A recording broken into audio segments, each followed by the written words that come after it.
धड़के आज फिर होने को है आगाज, सफर पर चलने का बढ़ने का इतना है हौसला, जितना भी फासला मंजिल ने मिल ही जाना है।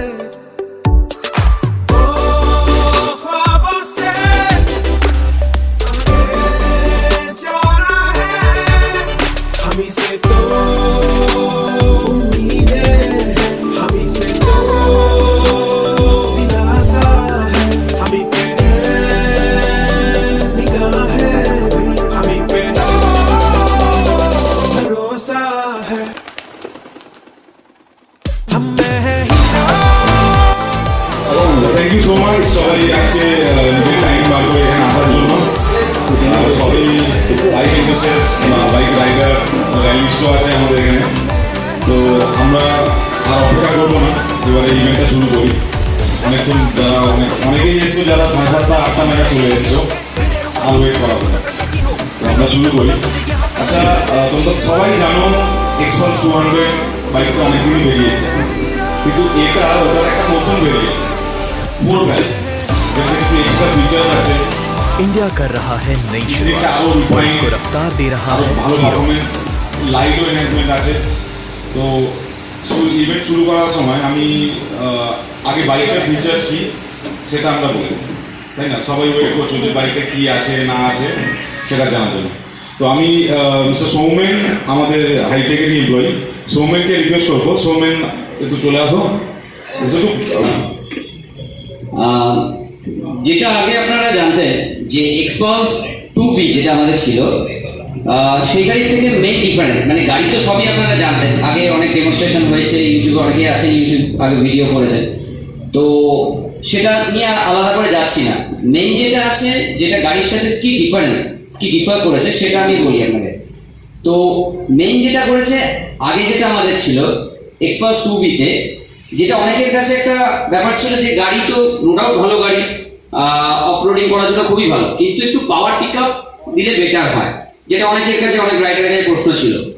তো আপনাদের জন্য জানাই এক্সপালস 4V-তে যেটা মেইনলি আমরা করেছি, যে গাড়িটার পাওয়ার আর টর্ক আমরা একটু বেশি দিয়েছি। মানে আগে যেটা ছিল আমাদের, যেটা 18.1 PS @ 8500 RPM, সেটা এখন করেছি আমরা 19.1, মানে 1 RPM বেশি দিয়েছি। শুধু তাই না, বিএইচপিটাও বাড়িয়েছে, 1 বিএইচপি করে বেড়েছে গাড়িতে।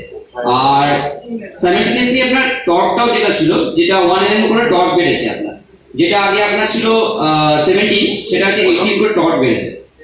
এছাড়াও এই গাড়িতে যে আগে হেডল্যাম্পটা ছিল, সেটার থেকে অনেকে কমপ্লেন ছিল যে হেডল্যাম্পটা একটু আস্তে, অনেকেই আমরা মানে শুনেছিলাম। তো তাদের কথা শুনে যেটা আমরা আগে করেছি, 21% মোর ব্রাইটার হেডল্যাম্প করেছি। এছাড়াও এর যে অয়েল কুলিং সিস্টেমটা, যেটা আগে যেটা ছিল তার থেকে আরো বেটার রিফাইন করেছি, মানে বেটার অয়েল কুলিং করেছি।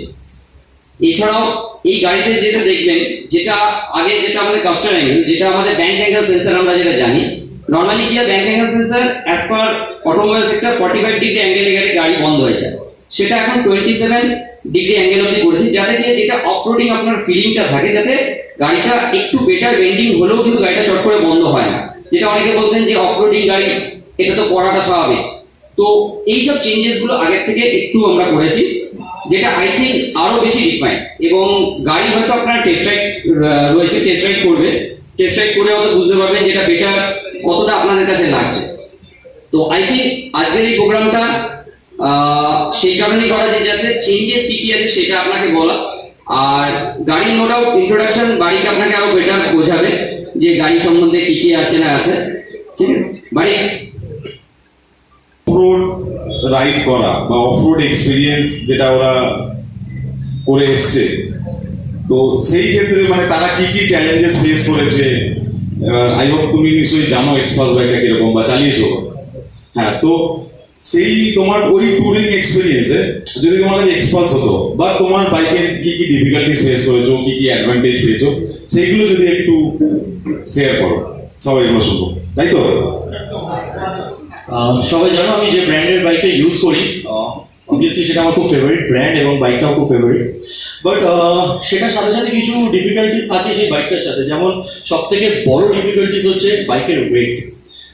যখন তুমি ইনক্লাইনে যাচ্ছ এবং বিশেষ করে অফরোডিং করছো বা স্লাজের উপর দিয়ে তুমি যখন যাচ্ছ, তো ওয়েটটা প্রচন্ড ম্যাটার করে। এবং তার উপর যদি সেখানে বাইকে তোমার ফুল লোডেড হয় লাগেজের সাথে, এবং সাথে যদি আমার পিলিয়ন থাকে, তো সেখানে ওয়েটটা কোন জায়গায় গিয়ে পৌঁছায় সেটা যখন চালাবে তখন বুঝতে পারবে। বিকজ হাতের ওপর মারাত্মক প্রেশার, কি বলবো, 20 মিটার এগোতেই দম বেরিয়ে যায়, একদম মানে হাঁপিয়ে যাচ্ছে। আমি মানে বহুবার এই জিনিসটা ফেস করেছি। বাট হ্যাঁ, আমার বাইকের যেহেতু পাওয়ারটা বেশি, তাই অনেকটা সেই জায়গা থেকে আমি হেল্প পেয়েছি। বাট সব থেকে বেস্ট পার্ট যেটা আমি দেখেছি নেপালে, প্রচুর নেপালিজরা প্রচুর তোমার এক্সপালস ইউজ করছে ওখানে, এবং ওই টেরেনের জন্য এই বাইকটা সব থেকে বেস্ট পার্ট এর ওয়েট, যেটা লাইট ওয়েট। মানে আমি নিজেও দেখছিলাম আর আমি অপারেটর ডিসকাস করছিলাম যে সিরিয়াসলি এবার যখন আমরা দুজনে আলাদা বাইক চালাবো, তো কারোর কাছে একটা হয়তো এক্সপালস থাকবে। সো বাস এই লাইট ওয়েটটা কতটা সুবিধা হয় এটা দেখে আমরা ফিল করতে পারি চোখের মধ্যে, যখন আমি আমার বাইকে বসছিলাম। আর দ্বিতীয় কথা হচ্ছে যে সব থেকে বেস্ট পার্ট, যেটা আগে আমি শুনতাম সবার কাছ থেকে যে হাইওয়েতে এক্সপালসের কি হয় একটু আন্ডার পাওয়ার মনে হয়, বাট সেই জায়গা থেকে এখন পাওয়ারটা ইনক্রিজ করেছে, সেটা অনেক একটা পজিটিভ দিক আমাদের রাইডারদের জন্য, যেখানে হাইওয়েতেও চালিয়ে আমরা বেশ মজা পাবো, এবং অ্যাজ ওয়েল অ্যাজ যখন অফরোডিং করবো, সব থেকে বড় কথা যখন ইনক্লাইনে উঠবো সেই টাইমগুলোতে যখন আমাদের মেন পাওয়ারটা দরকার পড়ে, তো সেই টাইমে খুব আশা করি প্রচন্ড হেল্প দেবে। তো এটাই সত্যি কথা, নেপালের রাস্তাতে চালানোর সময় বারবার যখন আমি দেখছিলাম আমার আশপাশ দিয়ে বিশেষ করে এক্সপালসটা র্যালি কিটের পুরো মডিফাইড করে যখন নিয়ে যাচ্ছে এক একজন, তো দেখে মনে হচ্ছে পাঁচ দিয়ে কত তাড়াতাড়ি চলে যাচ্ছে। মেবি আমার কাছে যদি বাইক এতটা লোডেড না হতো তাহলে হয়তো আমি এতটা তাড়াতাড়ি যেতে পারতাম। তো এই এক্সট্রা অ্যাডভেঞ্চারগুলো আর এক্সট্রা বেনিফিটগুলো এক্সপালসে আমরা পাবো, আর প্ল্যানিং আছে এক্সপালস নেওয়ার, এটাই। আরেকটা ব্যাপার হচ্ছে যে গ্রাউন্ড ক্লিয়ারেন্স, বিশেষ করে আমরা যে ব্র্যান্ডটা ইউজ করি তার গ্রাউন্ড ক্লিয়ারেন্স অন্যান্য ওই সেগমেন্টের বাইকের থেকে হয়তো বেশি, কিন্তু অফরোডে আমরা ব্যাপারটা ফেস করেছি অলরেডি, কি বড় বড় বোল্ডার টাউন করে আমাদের বাইকে লাগছে। একবার তো আমার সাইলেন্সারে হিট করলো এমন ভাবে যে গ্যাস কিটের ওখান থেকে একটা নাট লুজ হয়ে গেল। অ্যান্ড যদিও টোটাল 17 ডেজের ট্রিপে ওই একটাই প্রবলেম হয়েছিল, যেটা খুব ইজিলি আমরা ফিক্স করে ফেলেছি, বাট হয়েছিল এটা। তো সেই জায়গা থেকে ground clearance, so ground clearance এক্সপালসের অবশ্যই এটা একটা অফরোড কে ভেবেই বাইকটা তৈরি করা, তো ওটা যথেষ্ট হেল্প করবে। আর আরেকটা ব্যাপার যে আমরা বেশ কিছু রকম রিভার ক্রসিং ক্রস করছিলাম, বড় বড় বোল্ডার্সে চাকা আটকে যাচ্ছিল, তখন আমাকে নেমে হয়তো বাইকটা কখনো কখনো পুশ করতে হয়েছে। বা যখন স্ল্যাশের ওপর দিয়ে যাচ্ছিলাম বেনি জায়গাটাতে, মানে লিটারালি হাঁটুর ওপরে আমার কাদা, তো সেখানে আমাকে যে পরিমাণ এফোর্টটা দিতে হয়েছে, আই হোপ যদি এক্সপালস থাকে ওখানে হয়তো এফোর্টটা একটু কম দিতে হবে। ও যেটা বলছিল যে দম বেরিয়ে যাচ্ছিল লিটারালি, সেটা হয়তো একটু হলেও আমাদের এনার্জিটা সেভ হতো। আর অবশ্যই আমরা দুজনের যখন আমরা এরপরে বাইক নেবো, অবভিয়াসলি এক্সপালস আমাদের ফার্স্ট চয়েস, আর হোপফুলি লেটস সি বাকিটা। আর সবাইকে শুভ বিজয়া ওয়ান্স অ্যাগেন, আশা করি আর শুভ দীপাবলির অনেক অনেক প্রীতি শুভেচ্ছা ভালোবাসা ইন অ্যাডভান্স। আর আরেকটা কথা বলবো, তোমরা যখন অফরোডিং বাইক চুজ করবে, যেটা আমি এতক্ষণ ধরে বললাম, বা যে কোনো বাইক চুজ করবে, যদি তোমাদের অফরোডিং পছন্দ হয়, সো প্লিজ এই জিনিসগুলো কিন্তু মাথায় রেখো, লাইক ওয়েট বাইকের, অ্যান্ড বাইকটাকে তুমি কত ভালো করে কন্ট্রোল করতে পারছো। এখানে অনেক সিনিয়র্স রয়েছে, বাড়ি রয়েছে, উদয়দা রয়েছে, এরা আরো বেশি ভালো, সুদীপদা রয়েছে, অনেক ভালোভাবে তোমাদেরকে গাইড করতে পারবে। বাট যেটা আমি ফিল করেছি এই ট্রিপটাতে, যে সব থেকে মেন ইম্পর্টেন্ট পার্ট হচ্ছে বাইকটাকে কন্ট্রোল করতে পারা। বিকজ অফরোডিং কি সেটা নেপাল অ্যাকচুয়ালি শিখিয়ে দিয়েছে আমাকে, ঠিক আছে? এরপর তোমরা ভিডিওগুলো দেখবে, আরো জিনিসটা বুঝতে পারবে। সেই জায়গা থেকে এক্সপালস কিন্তু একটা আলাদা মাইলেজ দেবে, এইটুকু বলতে পারি। থ্যাংকস আ লট। দাঁড়াও, শেষ হয়নি। একটা কথা বলো, হ্যান্ডলিং, বাইক হ্যান্ডলিং, যখন তুমি ট্যুরে যাচ্ছ, স্পেশালি ধরো যখন তোমার পিলিয়ন রয়েছে, লং ট্যুরে যাচ্ছ, মানে ফুল প্যাক বাইক, একদম লাগেজ দিয়ে ভরা, বাকি সবকিছু মানে ইকুইপমেন্টসও নিয়ে গেছো, স্পেয়ারসও নিয়ে গেছো, তো মোটামুটি একটা বাইক ভালোই ওয়েট হয়। তো সেই ক্ষেত্রে হ্যান্ডলিংটা কতটা ঠিকঠাক, মানে স্পেশালি অন মানে অফরোড টেরেনে, এক্স্যাক্টলি, এখানে আনইভেন একদম। এক্স্যাক্টলি। সো সেখানে হ্যান্ডলিংটা সব থেকে মেইন পার্ট। কেননা যেটা এক্ষুনি আমি তোমাকে বাইরেও বলছিলাম, আমরা একটা নতুন জায়গায় গেছিলাম যেটার নাম হচ্ছে ধনরুট বলে, ঠিক আছে? খুব কম বাইকার গেছে বা বেঙ্গল থেকে তো কেউ যায়নি, অ্যান্ড পুরোপুরি ট্রেকিং রুট ওটা। সো ইনক্লাইন এতটাই, আর সেখানে পুরোপুরি যেহেতু বোল্ডার্সে রয়েছে, তো কি হয়, তুমি না সামনে একটা রাস্তাটা এইভাবে দেখছো, অ্যান্ড দেন তার সাথে সাথে তুমি প্রত্যেকটা পাথর তোমাকে দেখে চালাতে হচ্ছে, যে একটু বড় পাথর যদি চাকার সামনে এসে যায়, তোমার কি হবে, হ্যান্ডেলটা ঘুরে যাবে আর তুমি স্কিপ করে সোজা নিচে চলে যাবে, আর কতটা নিচে যাবে তুমি চিন্তা করতে পারবে না। তো যেটাও বলছে, হ্যান্ডলিংটা এতটাই ইম্পর্টেন্ট পার্ট যে প্রত্যেকটা পাথর, একটা একটা পাথর তোমাকে দেখে দেখে কাটাতে হবে। আর কি বলবো, পুরো পড়ে যাবে, একদম সিম্পল পড়ে যাবে। সো প্রচন্ড ডিফিকাল্ট হ্যান্ডলিং করাটা, মানে ভারী বাইকে পেরিয়ার নিয়ে অ্যান্ড তোমার লাগেজ নিয়ে। একা থাকলে আমি বুঝতে পারি, যে আমি জাস্ট ভিডিওগুলো দেখছিলাম, যারা তোমরা র্যালি পার্টিসিপেট করো বা অফরোডিং করো, মানে সত্যিই হয়তো খেলা যেত অনেক জায়গাতে, ঠিক আছে, মানে বাইক নিয়ে ইজিলি দাঁড়িয়ে স্যাডলিং করে খুব সুন্দরভাবে হয়তো কাটানো যেত, বাট ইনক্লাইনে তো সেটা সম্ভব নয়। তো খুব সাবধানে তখন হ্যান্ডলিং করতে হবে।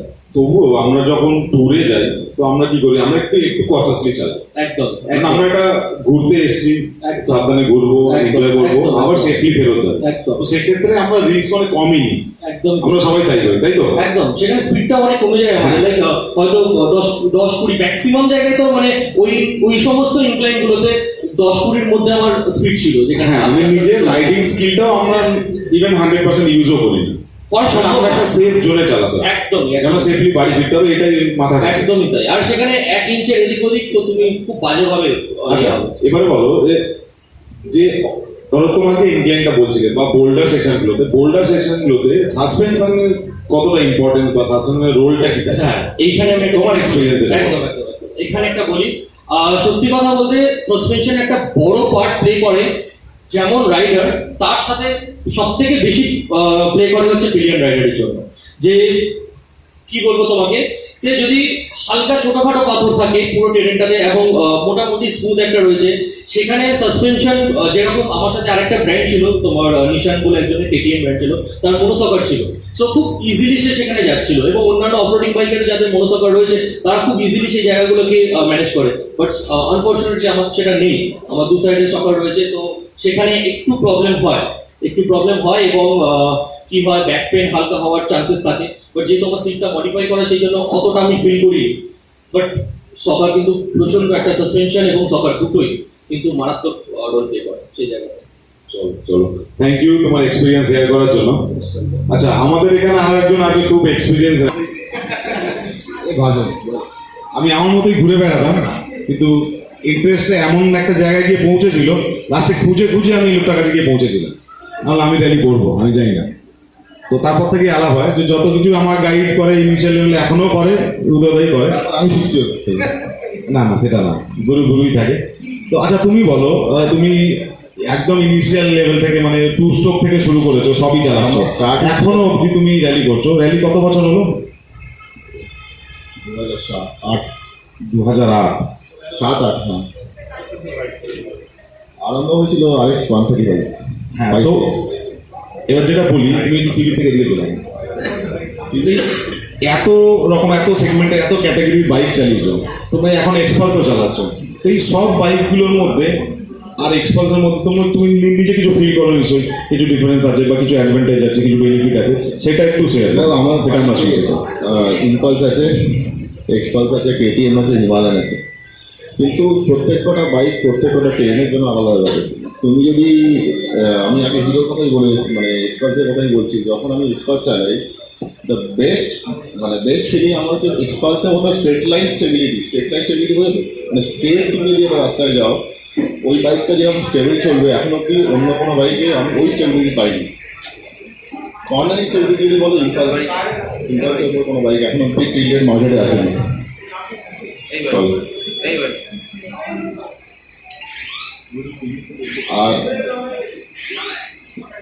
আরেকটা যেটা বেস্ট পার্ট, আমার মনে হয় hero is the only company যারা আমাদের মানে company gaming the rally kit.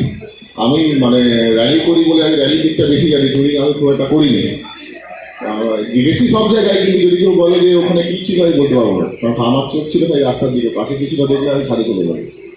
তো হিরো যে গাড়িটার বেস্ট পার্ট 21 ইঞ্চি সামনে টায়ার দিচ্ছে, পেছনে 18 ইঞ্চি। তো পটলস যে আমরা যখন অফ রোডিংয়ে যাই, যখন পটলসে তুমি যত ছোটো চাকা ইউজ করবে তখন তোমার গাড়িটা স্টেবল থাকে না, মানে বাম্প প্রি বাম্পে প্রবলেম হয়। মানে তারপরে মানে বোঝাতে পারছি না, বুঝতে পারছি না। তুমি যখন গর্ত দিয়ে যাচ্ছ, তোমার যদি একটা বড় টায়ার থাকে, তুমি যে স্পিডে বেরোতে পারবে, তোমার টায়ারের সাইজ যদি ছোটো থাকে তোমার এফোর্টটা বেশি থাকে। Xpulse is coming with 21 inch in the front and 18 inch in the back. এক্সপালসের র্যালি কিটের সঙ্গে টায়ার্সও কোথা দিচ্ছে এখন না, টায়ার দিচ্ছে, সাসপেনশন দিচ্ছে, সামনে পেছনে আর সিট দিচ্ছে, স্ট্যান্ড দিচ্ছে। তো এগুলো আমি আমার প্রথমে BS4 ছিল, তবে এখন আমি BS6 ইউজ করছি। এবার ভবিষ্যতে যাই না এই গাড়িটা পাবো কিনা 4B, কারণ যেরকমভাবে এটা আপডেট করতে আরম্ভ করছে, আমাদের নিজেদের আপডেট করার মতো টাইম নেই হবে। 2 বছরের মধ্যে যা যা আপডেট এসছে, মানে এটা রিকমেন্ডেবল, মানে খুবই। KTM আমি ইউজ করেছি, 390 আমার ডিউক রয়েছে, কিন্তু সেই ব্যাপারটা হচ্ছে একটাই, আমাকে ওই KTM এর পাওয়ার আছে, কিন্তু সাসপেনশন ওয়াইজ ইভেন্টে যখন যাই, তুমি একটা স্টক KTM নিয়ে ইভেন্ট করতে পারবে না। তোমাকে সাসপেনশনে খরচা করতে হবে, তোমাকে টায়ারে খরচা করবে, ইভেন্ট খরচা করতে হবে, টায়ারে খরচা করতে হবে। এখানে একটা পুরো ব্র্যান্ড, পুরো একটা বাইক পুরো দিয়ে দিচ্ছে, যেটা তোমাকে কোম্পানি পুরো প্রোভাইড করছে। এবং ওরা যে প্রাইস লেভেলে বাইকটা রেখেছে, ওই প্রাইস লেভেলে কিন্তু ইম্পসিবল। একটা 1.5 লাখ টাকা, 1,60,000 টাকা এরা যা দিচ্ছে, প্লাস র্যালি কিট বোধ 40-50 হাজার টাকার মধ্যে, 50 হাজার টাকার মধ্যে ওদের চলে যাচ্ছে। মানে তুমি 2 লাখ টাকা খরচা করো, 2 লাখ টাকায় আজকের দিনে 200 সিসি বাইকে এই ফেসিলিটি কেউ দিচ্ছে বলে তো আমার জানা নেই। আর এক্সপালসের আর যেটা আমি চালিয়ে যেটা বুঝেছি, মাইলেজ তো আছে, মানে মাইলেজের তো কোনো প্রবলেম নেই। 40-40+, আমি 55 সিসির মধ্যে পাই না, কারণ কিন্তু হচ্ছে আমরা আস্তে, আমরা চালাই, আমরা পুরোটা জোরে চালাই না। তোমরা বলছো হাইওয়ে তো আমার থেকে বেশি জোরে চালাই, আমরা আস্তেই চালাই। তোমাদের অ্যাভারেজ কত স্পিড থাকে? 70-80 অ্যাভারেজ আমাদের কোনো ইভেন্টে হয় না। 55 ইজ দ্য হাইয়েস্ট। এখনও অব্দি 14 বছরের এক্সপিরিয়েন্স আমি বলছি, দ্য হাইয়েস্ট মানে অ্যাভারেজ যেটা আমি তুলতে পেরেছি সেটা হচ্ছে 78, অ্যান্ড দ্যাট টু এটা KTM, নথিং এক্সপার্ট। অত ফাস্ট আমরা চালাতে পারি। তার আগে কি ওয়ানটা মিসিং ছিল নাকি? তার আগে একটা ওয়ান মিসিং ছিল। KTM 178 ওঠে না, KTM 178 ওঠে না ভাই। তুই কালকে হ্যাঁ মাইলেজ কোনো ব্যাপার না, তেলের কোনো ব্যাপার। যখন আমাকে একটা 0.8 to 0.3 আমি কত ফাস্ট যেতে পারবো সেটাই আমার মেন হবে। মাইলেজ আর নট, কিন্তু Xpulse is the only bike. You name your second bike যেটা ভারতবর্ষের যে কোনো, আমি তোমাকে চ্যাপ্টারটা এটা কথা বলছি, এক্সপালস ছাড়া কিন্তু আমাকে আরেকটা বাইকের নাম বলে যেটা সোদপুর সবটা ট্রেনে যাবে। In a sand, in a mountain, in a slush, in normal road. Name your second bike. Company দিচ্ছে এরকম একটা সেকেন্ড একটা বাইকের নাম বলো, KTM আছে, আমি কারো নাম আছে, আমরা নেম দেওয়া সেকেন্ড বাইক, যেটা একটা কোম্পানি যে বাইকটা দিয়ে দেবে সেই বাইকটা নিয়ে আমি যে কোনো জায়গায় চলে যাবো। এটা also belong to hero only. আমি হিরো ছাড়া বলছি অন্য একটা বাইকের নাম। ইম্পালসে অনেক লিমিটেশন ছিল, ইম্পালসে অনেক লিমিটেশন ছিল, মানে এটা কোনো অপশনাল ব্যাপার। ও এক্সপালস থেকে আরম্ভ করেছে, আমি ইম্পালস থেকে আরম্ভ করেছি। না না, আমিও ইম্পালস কিনেছি, ইম্পালস চালিয়েছি, পোষাতো না, পাওয়ার কম লাগবে। দেখো আমার নাও নাম একটা বয়স 40, ও আমার থেকে আরো ছোট, তোমার পাওয়ারটা লাগে। আমি পাওয়ারে বিশ্বাস করি না, আমি সাসপেনশনে বিশ্বাস করি। আমি একটা 150 বাইক ভালো সাসপেনশন এক্সপিরিয়েন্স, লাস্ট ইভেন্টে আমি ইম্পালস চালিয়েছি। তো ইটস নট আমার টপিক এক্সপালস দিয়ে থাকি। তো সেটাই বলছি যে নেম নিয়ে বাইক, কারণ আমি ওই বাইকটা রোডের ডেজার্ট। আমি last day we had a competition numbers of 72 people. Trust me, 50 of them were riding Expulse. 72 জনের মধ্যে 50 জনের বেশি যারা Expulse চালাচ্ছে। আর যুবা সত্যরাজ এদেরকে মানে চিনি না ভাই। আর INSRC যেটা লাস্ট মান্থে হয়ে গেল স্প্রিন্টে, they are leading in Expulse only over the country. আজকে একটা ইভেন্ট চলছে, লাস্ট 3 থেকে হয়ে গেলে Expulse লিড করছে। এক্সপালস লিড করছে। আমি ওখানে একটা 390 চালাচ্ছিলাম, আমার উপরে 15 সেকেন্ড বসিয়ে দিয়েছে এক্সপালস। Nice bike. ধন্যবাদ, আপনি অনেক কিছু বলেছেন, আপনাকে আবার ডাকছি। এক্সপালস বুক করলাম কারণ KTM 390 চালাচ্ছিলাম, পেছনে বউকে পছন্দ যাচ্ছে না, বউ ঝামেলা করছিল। এক্সপালসের সত্যি সেটা অনেক, কারণ আমি এখানে শোরুমে এসে বউকে নিয়ে এক্সপালসে বসালাম, আমার বউ শর্ট হাইট, আরামসে উঠলো, আরামসে নামলো, চলে গেলো, সঙ্গে সঙ্গে অ্যাপ্রুভাল হয়ে গেল। একদম এরকম ভাবেই নেওয়া। আর তার থেকে বড় কথা হচ্ছে যে পেট্রোলের দাম 10 টাকা হয়ে গেছে, সরি পাশে 1 আছে। তো ওই জন্য বড় বাইক নেওয়ার কোনো জায়গাও নেই, ইচ্ছেও নেই। আর এক্সপালসের সাসপেনশনটা খুব ভালো। আর তার থেকে বড় যেটা আমার লেগেছে যে দেশীয় কোম্পানি স্পেয়ার পার্টস অ্যাভেলেবেল আছে। আর ট্রায়াল অ্যান্ড টেস্টেড বাইকটা যেহেতু তিনটে আপডেটেশন আছে, 160 তারপর 200 আগের ভার্সনটা এই ভার্সনে এতটা হওয়ার পরে যতটা আপডেট হওয়ার ছিল ততটা আপডেট হয়ে গিয়েছে বাইকটা। কারণ আমার নিজের অভিজ্ঞতা আছে যে প্রথম দিকের বাইক যে কোনো কোম্পানিরই একটু পরে কেনা উচিত, সেটা একটা বড় কারণ ছিল একটু পরে কেনার জন্য। প্লাস আরও দুখানা ব্র্যান্ড আমি অপেক্ষা করছিলাম নেবো বলে, সেগুলোও ডিজার্টেড। সব জায়গা থেকে এই সেগমেন্টে এটা একটা টপ ক্লাস মেনটেন করে, তো এটা একটা বড় কারণ। আর দ্বিতীয় কারণ, বউ আরামসে উঠতে পেরেছে আর নামতে পেরেছে, ব্যস্ত অ্যাপ্রুভাল হয়ে গেছে, কোনো অসুবিধে নেই। আর যদি আমি মানে এক্সপালসের সব থেকে ভালো জিনিস যেটা বলি সেটা হচ্ছে যে আমার যেটা সব থেকে বেশি ভালো লেগেছে, মানে যেটুকু আমি চালিয়েছি সেটুকু চালিয়ে যেটা বুঝেছি, আমি খুব একটা জোরে টোরে চালাতে পারি না, বাড়ির জানে, ঠিক আছে। ওকে দেখতে পেতাম না রাইডের সামনে, চলে যেত, খুঁজে খুঁজে আসছি পেছনে ধীরে ধীরে। তো সেই আমি যে একটু কি বলবো 50-60 রেঞ্জে একটা কমফোর্টেবল ক্রুজিং যেটা আমি পছন্দ করি, সেটা এক্সপালসে বেশ ভালো হয়। বাকি অন্যান্য মেশিন যেগুলো বড় বড় মেশিন আছে সেগুলো একটা হানা করতে থাকে। তো এটা ওই একটা স্পিডে আরামসে মানে এত 700-800 কিলোমিটার ক্রুজ করে নেওয়া যাবে, কোনো প্রবলেম নেই।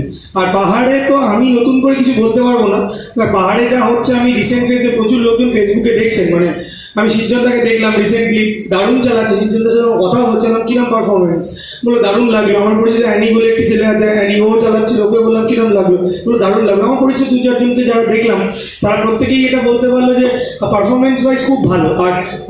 আর আলাদা করে কিছু বলার নেই, মানে ট্রায়াল অ্যান্ড টেস্টেড। অ্যান্ড তারপরে যেটা সব থেকে বড় জিনিস যে লুকস, লাস্ট এই গ্রাফিক্স যেটা করেছে সাদা আর ব্লু এর মধ্যে, তো ওটা আমি বুক করেছি কিন্তু লাকিলি এখনও নেই এখানে, ওটা আজকে হয়তো ডেলিভারি হয়ে যেত, 2-3 সপ্তাহ লাগবে। গ্রাফিক্সটাও দারুণ করেছে, মানে হোয়াইট আর ব্লুয়ের যে গ্রাফিক্সটা আছে আমার তো দারুণ, বাকি কালারগুলোও ভালো, বাট ওটা আমার পছন্দ, ফেভারিট হোয়াইট যেহেতু আমার, তো ওটাই পছন্দ। বাড়িকে বলেছি, বাড়ি ওটা ম্যানেজ করেছে, ডিলারশিপও ম্যানেজ করেছে, হয়তো এই মাসের শেষের দিকে পেয়ে যাবে, এটুকু, আর কিছু না। চলো, থ্যাংক ইউ। আচ্ছা, তুমি ইন টার্মস অফ সাসপেনশন বলো, সাসপেনশন তো ওটা বউকে উদাহরণ দিলাম, 95 কিলোমিটার আমার বউ আরামসে উঠলো, আরামসে নামলো, এর থেকে ভালো এক্সামিনেশন কি হতে পারে? চলো, এটা একদম প্র্যাকটিক্যাল, একদম প্র্যাকটিক্যাল। বউ উঠলো শর্ট হাইট, কেটিএমে উঠতে পারে না, ঠিক আছে, বা ডমিনারে উঠতে একটু কষ্ট হয়েছে, আমি ডমিনার 2.5 বছর চালিয়েছি ওরা, তো ওতে ওর একটু অসুবিধা হয়েছে, কিন্তু এই সাসপেনশনটা এত ভালো, ও আরামসে উঠলো আর নেমে গেল, কোনো প্রবলেমই হয় না, এটা রিয়েল টাইম এক্সপিরিয়েন্স হয়। চলো, এটা একদম প্র্যাকটিক্যাল বললো, একদম বাংলা। Thank you. ঠিক আছে, থ্যাংক ইউ। এরা দুজনে BMW GS 1250 চালা, এক্সপালসও আছে। তো বড় বাইকের কথা বলবো না, ছোট বাইকও তোমরা চালিয়েছো, এক্সপালস চালিয়েছো, মানে বড় একদম সুপার অ্যাডভেঞ্চার ওয়ার্ল্ডের নাম্বার 1 বাইকও তোমরা চালাচ্ছো। আমি ওই কম্পারিজনে আসি না, বাট এক্সপালসের যখন চালাও, এক্সপালসের অ্যাডভান্টেজগুলো যেগুলো তোমাদের মনে হয় সেগুলো যদি একটু শেয়ার করতে, 1 by 1 করবে। Hello, good morning ma'am. Xpulse নিয়ে আমি এটাই কথা বলতে চাই যে সবকটা অ্যাডভেঞ্চার মোটামুটি আমার চালানো regarding big bikes, but Hero Xpulse is completely a different thing at this price point. আমার মনে হয় এই কারেন্টলি অ্যাট দিস টাইম এই প্রাইস পয়েন্টে এরকম type of motorcycle I don't think any other brand offers, and respective the capability, our off-road, on-road, I think that this is the best possible right now at this price point that are available in the market, and rest it's like you know when you ride it. Yeah, hi, good morning everyone. So basically, I ride the GS Adventure. Ramesh rides the GS. The GS is more kind of still nimble and more easy to handle over the off-road situations. But Amarta is more of a touring adventure tourer. But still, I do the drills, I do the off-roading tracks and all, even with Barikda I did. So basically, what I will say is that this particular bike I have driven it myself for a few kilometers, and also Bharat's bike also I have driven it, the old one. So basically the bike একটা off-road situation, though the power is less, but the main advantage of this is the weight. The weight is a major factor for these terrains on which these bikes are meant and supposed to be ridden. So, সেই তুলনায় আমি বলবো the advancement in these bikes, all these technological advancements, ABS, traction control, switchable, and all these things, এই বাইকের মধ্যে এইগুলো inculcate করা plus এইগুলোতে যা টেকনোলজিক্যালি অ্যাডভান্স করা এই নতুন লঞ্চে. So these are a boon, additional boon to the already existing, kind of off-road, capable bike. And যেটার উপর এত tracks হয়, extreme racing in the, rallies and everything. So yeah, it's a definite advantage, and I would recommend everyone to go for it. Whoever is willing to, venture out of the roads. So yeah, that's it. Thank you for. Mister Subhajit, তো thanks for coming, তোমাদের এত time বার করে আসার জন্য। এটা hero তরফ থেকে একটা ছোট্ট প্রোগ্রাম। দাদা একটু এদিকে ঘুরে যাও, ব্যাস, ঠিক আছে ঠিক আছে আমরা চলে যাবো, ঠিক আছে।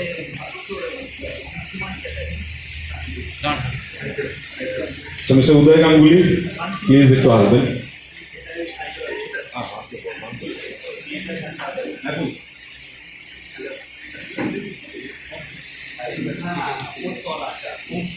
থ্যাংক ইউ সো মাচ দাদা, তোমার টাইম দেওয়ার জন্য আর বাকি সবাইকে ইন্সপায়ার করার জন্য।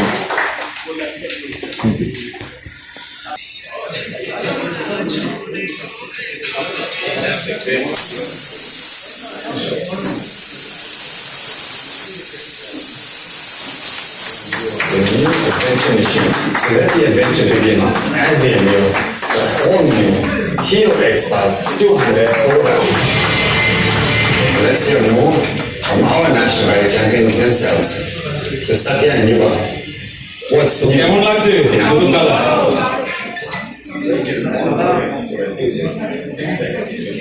on a motorcycle like this? It has been scaled with আচ্ছা, ওদের দাদা সবাই মিলেই করবে। ও বাবা। The new striking force that we have. The trail move. and excellent acceleration.